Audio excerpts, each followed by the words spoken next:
Rifskus. He's sniping people with this gun. He doesn't have a fucking scope. Like, are you kidding me? I can't see a pixel on the screen and he's firing. I'm already in queue to this server. I want to spectate. He was sitting as far back as he could, uke-having, and still getting kills. That guy used to be on my friends list, but then I removed him because not because he was hacking, because I just needed the live feeds that are coming in and the scandalous lack of pandas. The fact I don't think he actually killed anyone, so I don't know, but there are going to be that was some ridiculous shit. The moderator has to do real-time fact-checking.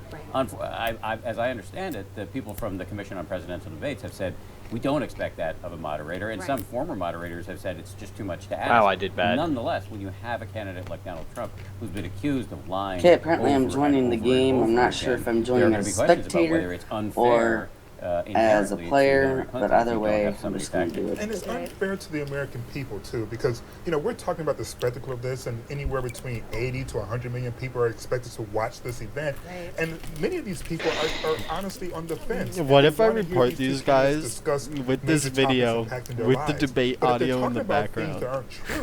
If they're using facts that aren't real, then the American people ultimately are being robbed from an opportunity of getting educated and being able to make a better decision. But let me press you on that. Do you think people are tuning in tonight because they want a sober discussion of the issues, or they're tuning in because we have a reality star and business mogul with 0.0% Okay, apparently I'm not joining, even though on the stage. Forget B, get A. As a man who's very close to being elected president.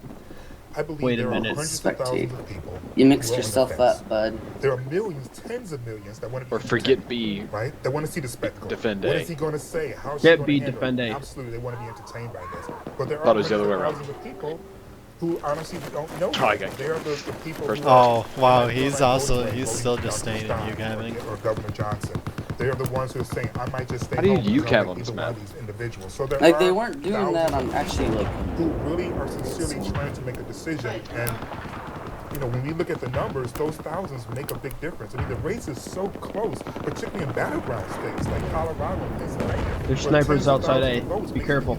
Increasingly close. Yes. I mean, here's the other point worth mentioning is that of all those people who still have to make up their minds, I mean, this debate cycle has been, or this election cycle has been like no other before it, right? So we've known, actually, our own polling unit has looked into it. They found that they're going behind us. suggest that past debates actually don't really measurably change people's minds. So for those people who haven't made up their minds, what is it you need to hear? There's DMRs outside. What is it you need to see from the candidates that's going to push you one way or the other? What do you think that could be, especially for young voters, right? Because there's a lot of information about what young voters want to see that they haven't yet seen from other candidates. Well, I think I love this map so much. Entire campaign season can be described in one word.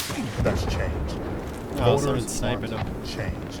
And the challenge for Secretary Clinton is because, for the most part, she represents Obama's third term, is to communicate, one, that a third term is not a bad thing for the American people, and two, she's just different enough from the current president to still represent change.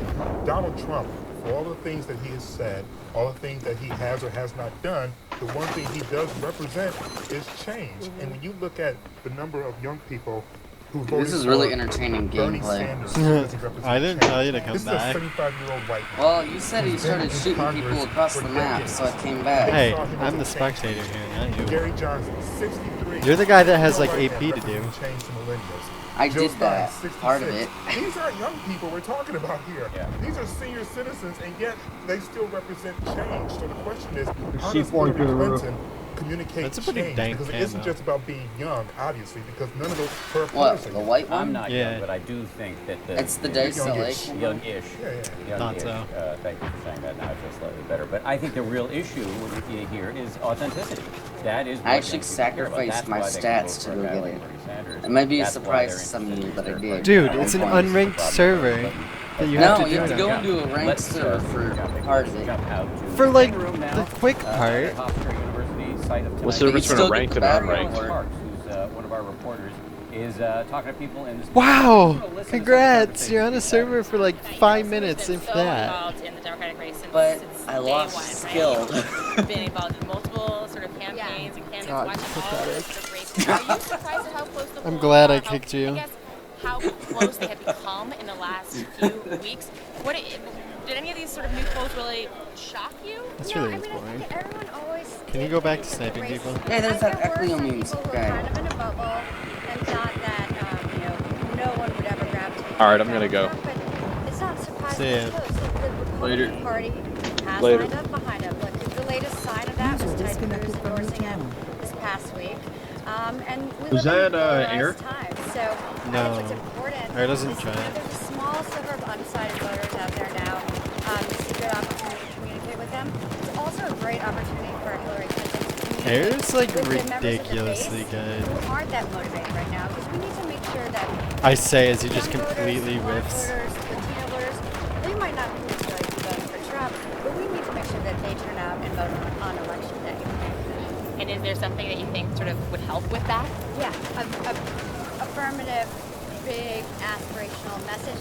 And the optimistic tone that she struck at the convention is a very big contrast with the kind of dark, dystopian view that Donald Trump has been pushing about the United States. All right, well, I really appreciate Of course. you. And Anytime. Grab you over here, but then sort of moving it next. Well, thank you. Again, it's really interesting to talk because we, sort of talking all day about whether or not it's going to be some I'm kind right, of right side. slugfest or it's going to be super civil and boring. And so the idea that you're pushing for a positive message. Well, I different. think, yes, she should stay above the frame. I'm I just think watching that's Air what I Society like wreck about it. I think everyone that, right now. I think it could be a little bit quieter than we expected, but when it comes to Donald Trump, you never know. All bets are off. As he Well, thank whiffs. you. All right, well, have a fun day. And we'll see you around. Okay, we are going to keep.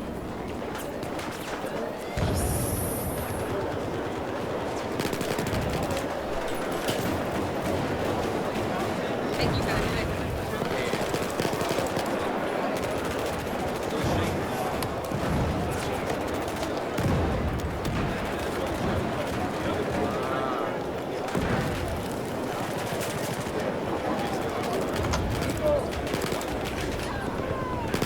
Okay, well, Mary Alice is apparently between interviews, so we'll yank it back from the spin room and come back to our studio on the safe confines of the Upper West Side of Manhattan. So we do have a guest who's vaguely dangerous, Great Consultant Anderson. Hey, wait, did I get that right? You did. Okay, thank you. Great to have you here. How's it going?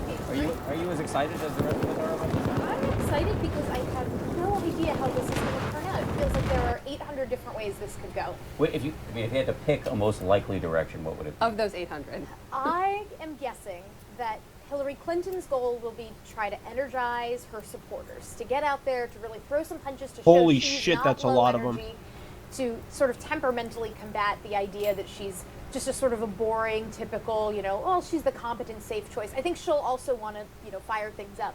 I think for Donald Trump, he's going to try to They're walk swarming this bee. weird fine line between can he prove that he's presidential and kind of restrain himself while at the same BTR's time going not that way being too. a typical Far left president. side, in the He woods. has just Okay, enough I sort was of about to punch say fire they're not that even on the still- server anymore, but Still they are. say, yeah, that's the guy that I like, without They're just daring. not doing anything, like, at If all. he comes in tonight, Yeah. as some people They're not even on the campaign or board worried people anymore. do. If he comes in tonight and just tries to play Like, they're just as boring hanging as back possible, in their as base. substantive as possible. How is I she swear gonna they know that I'm without spectating. having Yep, to feel me off? too. I Because they were it's doing highly really unlikely well, that and then Donald as soon Trump as I left is dialing spectating, all the way down from or 11 to when I started the energy spectating, they level did is nothing. low. As soon as I think that's left, unlikely. he said I think that even if Donald Trump they is started is shooting a people low across the energy map. guy tonight, Then we she will joined still back and have they quit. a lot of opportunities to try to draw contrast. And I think she can say, look, if the choice is between two kind of boring stay candidates, I'm the one that's got the more Good shit, experience. Ops, Donald I saw Trump's that. benefit, if you like him, is that he's so different. He's dramatic change. All of a sudden, he doesn't seem like dramatic change anymore. Does that hurt him? You sound really, like, tired. To him as a potential change agent? The notorious Potentially. KSA, Yeah, I man. like to call you.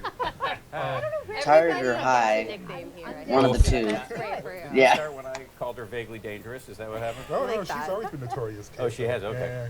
Yeah, I would like to take credit for it, but I can't. When you look at the numbers, now everyone's been making a big deal about the national numbers and how neck and neck they appear to be. When you really break down in terms of voting block and these graphics, it tells sort of a different story, right? These not making any inroads with African Americans. It's not making any inroads with Latinos. It's not going to make much inroads in terms of educated white women. Where are these votes coming from in November for Donald Trump to secure the presidency?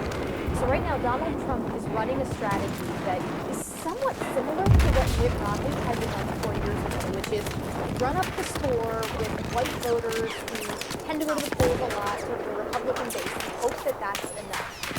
But when Mitt Romney tried it, it wasn't enough. He made it to 59% of all white voters, and white voters were a pretty big portion of the electorate, but it wasn't enough. Donald Trump's trying to run up the numbers even higher, assuming that he can get 62, 63% of white voters. What's with the whole glitchy, like, it looks like they're getting hit? The dying sound? Yeah. He's banking on the I don't know. It's always been a thing. Like, most of the time it doesn't happen. Yeah, but the conventional wisdom up until now is it doesn't matter what the national number is because like occasionally it'll happen a little bit, but it doesn't normally span. For me, I've obviously seen enough videos where it's just like from what I've seen, it's a little bit because of the third-party candidates have actually kind of siphoned some votes away from Hillary Clinton, particularly Dr. Jill Stein. I believe the number is 75% of her voters would have been Hillary Clinton voters. And so again, we're talking about those people who are still undecided, those hundreds of thousands who are out there trying to get their whoever's in your tank, they're driving over the friendly mines and they have a map on. Yeah, they want to be energized or entertained, but they also want to make a decision. Well, and there are a lot of folks in a state like Colorado, for instance. Some swing state polls came out today, had Colorado pretty close. The dude's name is Fuck Man. I would have taken completely off the table and said Donald Trump doesn't have a chance. Large Latino population there, lots of young people. There's no way. Colorado's not Trump country. But now all of a sudden it's narrowed in part because Gary Johnson's getting over 15% in some of these polls. And so you have to wonder, are these folks actually going to be Gary Johnson voters on election day? Or do they wind up breaking off and going to one of the major party candidates? Or do they not turn out? I mean, these are all questions that are still raised. But you could have a third-party candidate getting 15% of the vote, and that makes it in some ways easier for Donald Trump to be able to hit. He's not even in the game anymore. Oh, he just left. Absolutely. If you think about it, Gary Johnson ran for president in 2012. He got over 1 million votes, and he's more popular now than he was back then. So I'm not saying voting for him is a spoiler. But yeah, this is not the same player me, Big Boss, and McCrane were playing against the And I other wonder day. for a lot of younger voters that that'll be that they'll go to Acquiescence. I mean, it is, but this is not what we were playing against. Like when he sprayed into the air, he hit those shots. Seniors that year. It was the first time they were. Make us feel bad, by the way. I saw what you just did there. I saw what you just did there. You were in high school. Stop spectating. Yeah, I'm done. Right now, everyone's like 2001. Time to play. No, I'm kidding. I can touch a car. It's all right. It's all right. But there were. LZ told me young-ish tonight. You are young. Maybe too young. I'm in my 30s. That's not young. I'm young at heart. But there were people at my high school who voted for Nader, and all of a sudden, I can't hear anything you're saying now. We're off the rails now because you're but Nader. That there were people at my high school, they voted for Nader. All of a sudden, we all know how Florida turned out in the year 2000. Had a handful of those Nader voters passed to vote for Al Gore.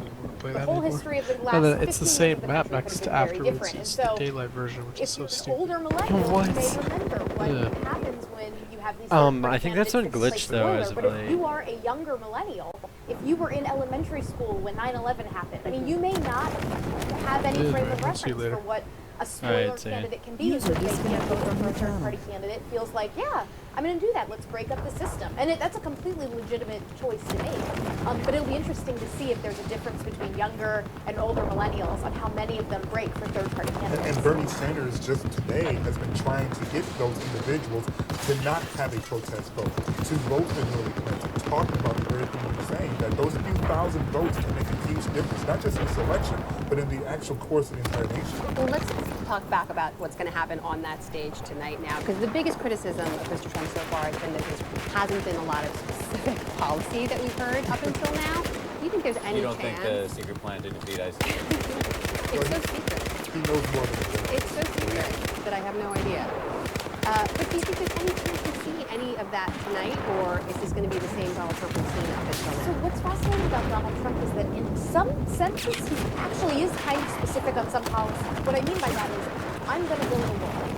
That's pretty specific. I mean, it's not the plan for how how you build a wall. It doesn't address how you get the funding to do it. It doesn't address there are lots of questions, but he's clear.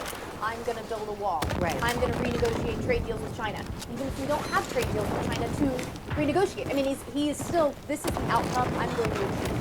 And I think that's one thing that he's had as a strength in these debates is when you are pushed into giving an answer that's pretty short, which even a moderator that does a good job of letting really pushing people, you're still going to have really short answers you have to give. How can you lay out a plan to fix the Middle East in 45 seconds? You can't do it. So it sort of favors somebody who is good at here's one sentence that explains to you what I'm going to do about immigration. Here's one sentence that explains to you what I'm going to do about taxes. Well, except if the moderator pushes more specificity, and as I understand the rules, his opponent will be able to push him too. And that's a big difference between this debate and the ones he's been in thus far, is that in the ones that he was in thus far, you had so many people up on the stage that it was a little bit easier to get away with being very, very surface level. Now with just him and just Secretary Clinton up on that stage, 90 minutes to split between the two of them, if the moderator follows up, I think there will be an expectation that he gives at least a little bit of detail, but frankly, I'm not convinced that what voters want. The voters will tell me in focus groups all the time, I want a detailed plan. You have to give me the substance of what you're going to do. But at a certain point, especially if you're somebody like Donald Trump, who has tried to cultivate this brand of just trust me. Just trust me. I'll hire the best people. We'll figure it out. He may be able to skate by in a way that other candidates might not have been able to. So what does a win look like for him? I think a win for him tonight looks like, it looks like he has rattled Hillary Clinton in some way. And clearly there's this sort of unseemly undercurrent that's happening right now with the campaigns each bringing in guests to the debate to sit in the front row that are intended to kind of rattle the other person. For the Clinton campaign, they brought in Mark Cuban. For the Trump campaign, they're bringing in Jennifer Flowers.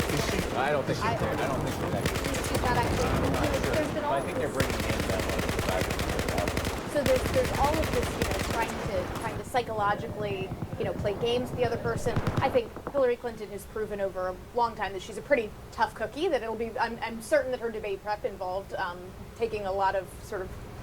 It was probably not too much fun. Let's put it that way. But I think if he can actually rattle her, I think that would wind up looking good for him. If only because then he dominates the headlines as he was the strong one. And strength has been the one characteristic he always keeps trying to go back to. Whether it's physical strength, when he would go after his Republican opponents about